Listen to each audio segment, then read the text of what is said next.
ریاست تلنگانہ میں سیاسی گہما گہمی جاری ہے۔ ایسا لگتا ہے کہ سیاسی پارٹیاں اپنی اپنی جیت کے لیے فکر مند نظر آنے لگی ہیں۔ ریاست کی علاقائی پارٹی BRS کے سربراہ KCR ان دنوں کافی سرگرم دکھائی دے رہے ہیں۔ TDP کے ٹکٹ سے 1983 میں پہلی بار الیکشن لڑنے والے KCR نے شرمناک شکست کے بعد ریاست علیحدہ تلنگانہ تحریک کا حصہ بن گئے ہیں۔ تلنگانہ کی تشکیل میں ان کی جانب سے کیے گئے اقدامات تاریخ میں ضرور رقم ہوں گے۔ اس جد و جہد کو انہوں نے عوامی تحریک میں بدل دیا تھا۔ اس کے بعد KCR نے پیچھے مڑ کر نہیں دیکھا تھا۔ دنیا بھر میں وہ ایک ایسی طاقت بن کر ابھر گئے ہیں، لوگ انہیں ناقابل شکست شخصیت کہنے لگے۔ 1985 سے لے کر اب تک اسمبلی ہو یا پارلیمانی تمام انتخابات میں فاتح بن کر ابھرے ہیں، اور وقت آیا ریاست کی تشکیل عمل میں آئی تو وہ علیحدہ ریاست تلنگانہ کے پہلے بڑے وزیر کہلائے۔ بعد ازاں عوام کا تاثر یہ رہا کہ اب وزیر اعلیٰ KCR کو شکست سے دوچار کرنا مشکل ہی نہیں ناممکن ہے۔ انہیں یہ اعزاز بھی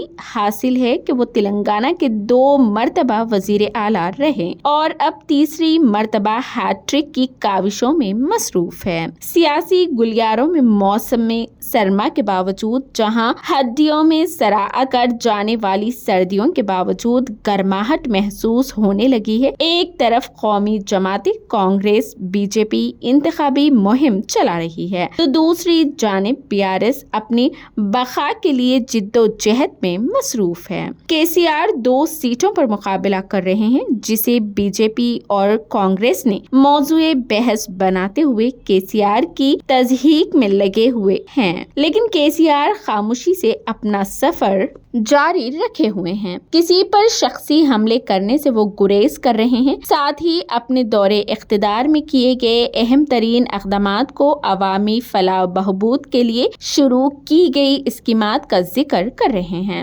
بلا توقف برقی سربراہی BRS حکومت کا ایک کارنامہ ہے جس کا سہرا KCR کے سر جاتا ہے۔ وہیں کانگریس پارٹی کے ریاستی سربراہ ریونت ریڈی ہے، جو روزانہ عوامی جلسے عام سے خطاب کرتے ہوئے کہہ رہے ہیں کہ KCR اپنی شکست کو خود قبول کر چکے ہیں، اس لیے وہ گجویل اور کاماریڈی سے مقابلہ کر رہے ہیں۔ دوسری طرف ایٹلہ راجندر بھی انہیں تنقید کا نشانہ بنا رہے ہیں۔ ایک طرف کانگریس پارٹی کے قومی رہنما تلنگانہ کا دورہ کر رہے ہیں اور یہاں کی عوام کو لبھانے کے لیے مختلف وعدے ارادے کر رہے ہیں۔ ہر چیز کو مفت کرنے کا اعلان کیا جا رہا ہے، تو وہیں اسٹار کیمپینین پرینکا گاندھی، راہل گاندھی، ملکارجن کھڑگے مسلسل تلنگانہ کے دورے پر ہیں۔ ورنگل میں کانگریسی امیدوار کونڈا سریکھا کے ساتھ پیدل دورہ کرتے ہوئے تلنگانہ کی ایرانی چائے نوشت کرتے ہوئے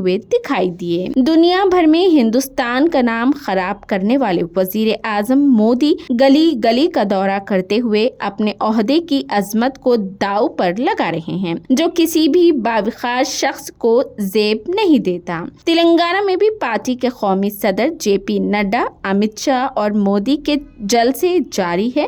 ہر طرف یہ چرچے عام ہیں کہ اب کی بار تلنگانہ میں کس کی حکومت ہوگی۔ چائے نوشی کے دوران چرچا ہونے لگے ہیں کہ وزیر اعلیٰ KCR کو پھر ایک بار موقع دیا جائے۔ وزیر اعلیٰ KCR نے ریونت ریڈی، ایٹلہ راجندر اور دیگر امیدواروں کو جواب دیا ہے کہ وہ شکست کے خوف سے 2 مقامات سے مقابلہ نہیں کر رہے، بلکہ پارٹی کے متفقہ فیصلے کے بعد یہ قدم اٹھایا ہے۔ ان کے خلاف اگر کوئی کھڑا ہوتا ہے تو یہ ویسا ہی ہے جیسا کہ پوچما مندر کے روبرو بکرے کو باندھا جاتا ہے تاکہ اسے بھگوان کے آگے قربان کیا جاتا ہے۔ ہماری جانب سے پچھلے 9 سالوں میں کیے گئے اقدامات کے بل پر عوام سے رجوع ہو رہے ہیں اور امید ہے کہ عوام ہمارا ساتھ دے گی۔ بہرحال سیاسی پیش گوئی کے درمیان BRS کی جیت یقینی دکھائی دیتی ہے، تاہم یہ کہنا قبل از وقت ہے کہ جمہوری طرز حکومت نے فیصلہ عوام کرتی ہے۔ اب 30 نومبر کو عوام اپنے ووٹ کے ذریعے